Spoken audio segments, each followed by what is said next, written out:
જો ઉત્તરાયણ આવતી હોય અને વળી પાછું તમે ઘરમાં કંઈક નવીન બનાવીને ખવડાવો ને તો બધા ઘરમાં ખુશ થઈ જશે. તો આજે આપણે એક એવી જ રેસીપી બનાવીને તૈયાર કરવાની છે કે જે પહેલાં તમે ક્યારેય નહીં બનાવી હોય. તો આજે આપણે શિંગદાણાની અંદર મિલ્ક પાવડર નાખી અને રેસીપી બનાવીને તૈયાર કરશું મિત્રો. તો ચોક્કસથી આ વિડીયો તમને ઉપયોગી થશે મિત્રો. તમને ગમે તો લાઇક કરજો, શેર કરજો અને સબસ્ક્રાઈબ કરવાનું બિલકુલ નહીં ભૂલતા. તો ચાલો શરૂ કરીએ આજની આ રેસીપી. તો જુઓ મિત્રો, અહીંયા મેં શિંગદાણા લઈ લીધેલા છે અને શિંગદાણાને આપણે સૌથી પહેલાં મેઝરમેન્ટ કાઢી લઈએ. તો અત્યારે મેં એક બાઉલ લીધેલું છે અને આપણે માપથી જોઈએ તો આ એક બાઉલ ભરીને અત્યારે મેં શિંગદાણા લીધેલા છે. તો આ લગભગ 400 ગ્રામ જેટલા શિંગદાણા હશે. તમારે જેટલી રેસીપી બનાવવી હોય એ રીતે તમે શિંગદાણાનું માપ કરી શકો છો. તો હવે આપણે આ શિંગદાણાને સાઈડમાં કરી દઈએ અને આપણે જઈએ ગેસ તરફ. તો અહીંયા મેં ગેસ ઓન કરી ગેસ પર કઢાઈ ગરમ થવા માટે રાખી દીધી છે અને હવે આપણે એની અંદર જે આ મેઝરમેન્ટથી બાઉલ ભરીને શિંગદાણા લીધા છે ને એ આપણે ઉમેરી દઈશું અને ગેસની ફ્લેમ આપણે હાઈ કરી દઈશું અને શિંગદાણાને આપણે ફટાફટ શેકી લેવાના છે. તો જુઓ મિત્રો, તમે આ વિડીયો જોતા હોય તો મને કમેન્ટ કરીને જરૂરથી જણાવજો કે તમે આ રેસીપી બનાવી છે કે નહીં.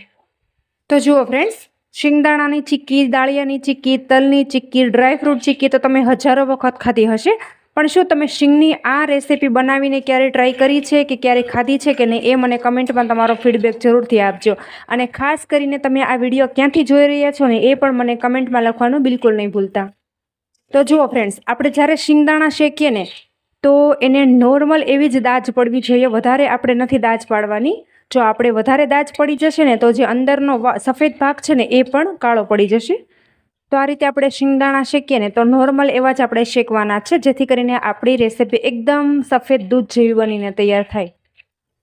તો તમે જોઈ શકો છો કે શિંગદાણા આપણા સરસ મજાના શેકાઈ ગયા છે. ગેસની ફ્લેમ અત્યારે મેં સ્લો કરી દીધેલી છે. તો આ રીતે આપણે એક શિંગદાણો લઈ આ રીતે ચેક કરી લઈએ. તો તમે જોઈ શકો છો કે એની ઉપરની ફોતરી છે એ ઇઝીલી ઉખડી જાય છે. તમે જોઈ શકો છો. જો બસ આ રીતે આપણે શિંગદાણા ઉપરથી ફોતરી ઉતરી જાય એટલે આપણે ગેસની ફ્લેમ બંધ કરી દેવાની છે અને આપણે શિંગદાણામાંથી બધી ફોતરી આપણે કાઢી લેવાની છે. તો તમે જોઈ શકો છો કે અહીંયા જે આપણે શિંગદાણાને શેકીને રાખ્યા એના રીતે મેં સરસ એવા ફોતરા ઉખાડી દીધા છે. તો જોશો તમે એકદમ સરસ એવા વ્હાઈટ આપણા શિંગદાણા છે. જોશો તમે કે શિંગદાણાનો દાણો એક પણ બળેલો પણ નથી. તો આ રીતે આપણે બિલકુલ તૈયાર કરવાના છે. જો આપણા શિંગદાણા સેજ પણ બળી જશે ને તો જે આપણી રેસીપી છે ને એ થોડી શામ સરખી બનવા કરશે. તો આ રીતે આપણે સરસ શિંગદાણાને સફેદ જ શેકવાના છે. તો હવે આ જે શિંગદાણા છે એને આપણે મિક્સરની અંદર પાવડર બનાવી દેવાનો છે.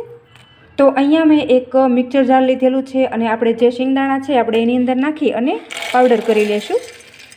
થોડા થોડા શિંગદાણા આપણે એડ કરી અને પાવડર કરશું, જેથી કરીને સરસ એવો આપણો પાવડર તૈયાર થાય. તો તમે જોઈ શકો છો કે આપણે શિંગદાણાનો સરસ એવો આ રીતે ભૂકો કરી લીધેલો છે. અને ત્યાર પછી આપણે એક બાઉલ લઈ લઈશું અને જે આ આપણે શીંગનો ભૂકો છે એ બાઉલની અંદર કાઢી લઈશું. તો તમે જોઈ શકો છો કે એકદમ પરફેક્ટ આપણે શીંગનો ભૂકો બનીને તૈયાર થયો છે. જોશો તમે એકદમ છૂટો છૂટો છે. બસ આ રીતનો આપણે બિલકુલ તૈયાર કરવાનો છે. હવે જે બચેલા શિંગદાણા છે એનો પણ આપણે આ રીતે પાવડર કરી લઈશું. તો આપણે જે બીજો ભૂકો કરીને રાખ્યો છે શીંગનો એ પણ આપણે આની સાથે ઉમેરી દઈશું.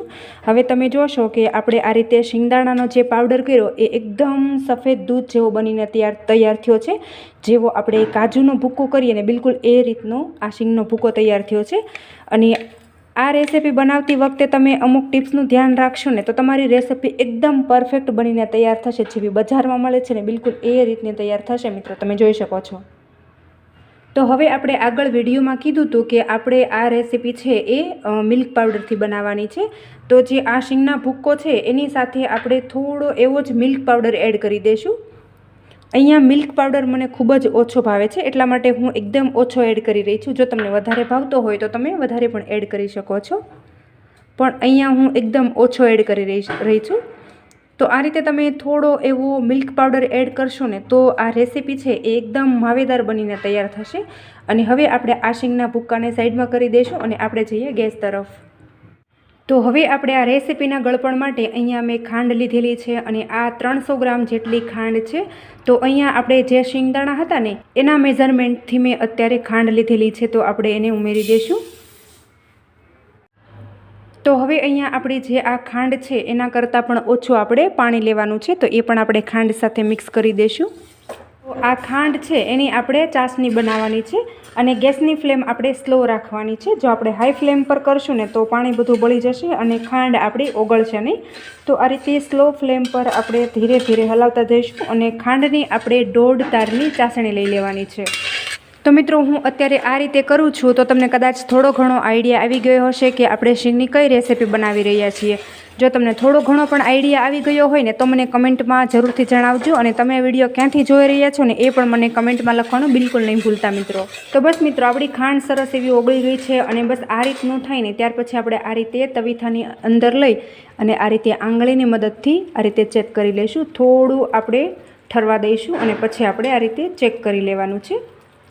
તો તમે જોઈ શકો છો કે આ રીતનું આપણો દોઢ તારની ચાસણી થાય ને ત્યાર પછી આપણે જે શીંગનો ભૂકો છે એ એડ કરી દેવાનું છે. તમે જોઈ શકો છો.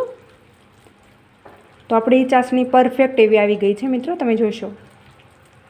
તો હવે આ શીંગનો ભૂકો છે એને પણ આપણે ઉમેરી દઈશું.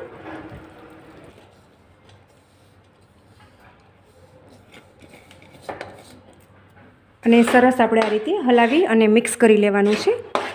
હવે તમે જોશો કે અહીંયા આપણે પરફેક્ટ મેઝરિંગ કરેલું હતું ને એટલે આપણું મિશ્રણ સહેજ પડતું ઢીલું પણ નથી અને વધારે પડતું કઠણ પણ નથી. તમે જોશો એકદમ પરફેક્ટ બનીને તૈયાર થયું છે મિત્રો. બસ આ રીતે આપણે મેઝરિંગ કરવાનું છે. તમે મેઝરમેન્ટ કરવામાં સહેજ પણ ચૂકશો ને એટલે રેસીપી આપણી સારી નહીં બને, તમે ખાસ નોટિસ કરજો મિત્રો. તો તમે જોઈ શકો છો કે અહીંયા મિશ્રણ મેં સરસ મજાનું રેડી કરી લીધેલું છે. તો હવે આપણે એની અંદર 1 ચમચી જેટલું ઘી ઉમેરી દેવાનું છે અને આપણે સરસ રીતે મિક્સ કરી લેશું. તો બસ હવે આપણી શીંગની સુખડી રેડી છે અને હવે આપણે એને પીસીસ કરી લેશું. તો હવે આપણે આ જે શીંગની સુખડી છે એને આપણે કાગળ ઉપર લઈ લેશું અને આ જે કાગળ છે એને મેં ઘીથી થોડો ગ્રીસ કરી લીધેલો છે જેથી કરીને નીચે ચોંટી ન જાય. અને હવે ત્યાર પછી આપણે આ રીતે જોશો તમે કે એકદમ સરસ એવું એ ઠરી ગયું છે. તો આપણે આ રીતે હાથની મદદથી સરસ રીતે આ રીતે મસળી લેશું જેથી કરીને એકદમ સ્મૂથ એવું બની જાય. તો તમે જોશો કે સહેજ પણ એ કાગળ સાથે ચોંટતું નથી, મતલબ કે પરફેક્ટ આપણું શીંગની સુખડી બનીને તૈયાર થઈ છે મિત્રો. તો આ રીતે આપણે 2 ભાગ કરી લેશું અને આપણે આ રીતે સરસ રોલ બનાવી લેશું. તો તમે જોઈ શકો છો કે આપણે બિલકુલ આ રીતના આપણે રોલ બનાવીને તૈયાર કરવાના છે. અને હવે ત્યાર પછી અહીંયા મેં થોડી એવી પિસ્તાની કતરણ લીધેલી છે તો એને પણ આપણે આ રીતે આ રોલ ઉપર ઉમેરી દઈશું અને આ રીતે આપણે સરસ એવો સેટ કરી લેશું.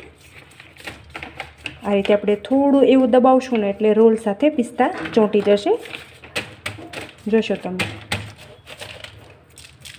તો આ જે રોલ છે એને આપણે આ રીતે કાગળ છે એને આપણે આ રીતે કવર કરી દઈશું.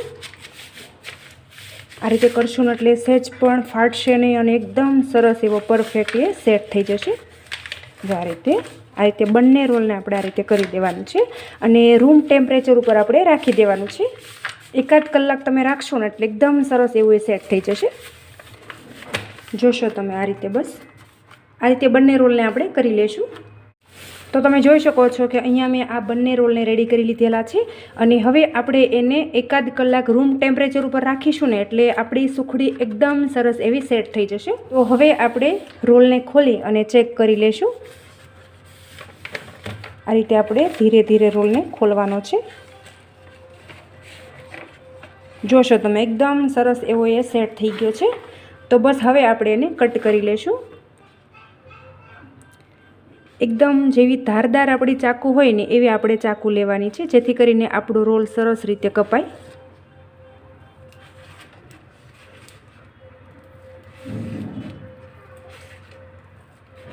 તો તમે જોઈ શકો છો કે કેટલા સરસ એકદમ પરફેક્ટ આપણી શીંગની સુખડીના બટકા પડ્યા છે, તમે જોશો. તો હવે આપણે આ રીતે બંને રોલને કટ કરી લેશું. તો તમે જોઈ શકો છો કે આપણે જે રોલ હતા એના આપણે આ રીતે પીસીસ કરી લીધેલા છે. હવે આપણે આની અંદર એલચી નાખતા ભૂલી ગયા હતા, તો અત્યારે હું ઉપરથી થોડો એલચીનો પાવડર લઉં છું અને આ રીતે હું થોડો સ્પ્રિંકલ કરી દઉં છું, જેથી કરીને ફ્લેવર ખૂબ સરસ એવો આવે. બને ત્યાં સુધી તમારે મિશ્રણ હોય એની સાથે જ એલચી મિક્સ કરી દેવાની, પણ આપણે ભૂલી ગયા હતા એટલે આપણે પાછળથી એડ કરી રહ્યા છીએ.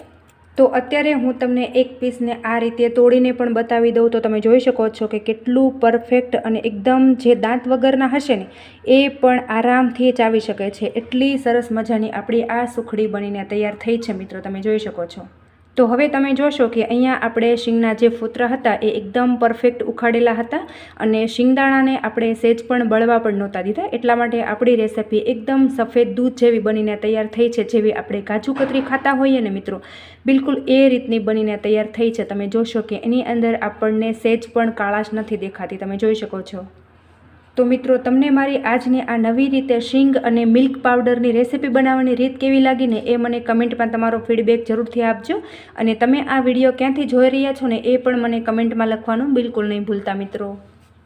તો આશા રાખું છું કે તમને મારો આજનો આ વિડીયો ખૂબ જ પસંદ આવ્યો હશે, અને જો તમને પસંદ આવ્યો હોય ને તો તમારા ગ્રુપમાં શેર કરવાનું બિલકુલ નહીં ભૂલતા. અને હજુ સુધી તમે મારી ચેનલ ઉપર નવા હોય અને ચેનલને સબસ્ક્રાઈબ ન કરી હોય ને તો બાજુમાં રહેલી ઘંટી દબાવી તમે મારી ચેનલને સબસ્ક્રાઈબ કરી લેજો, જેથી કરીને આવા અવનવા વિડીયો લાવું ને મિત્રો એની નોટિફિકેશન તમને જલ્દી મળે છે. Thanks for watching my video. આવજો, ફરી મળીશું એક આવા નવા વિડીયો સાથે.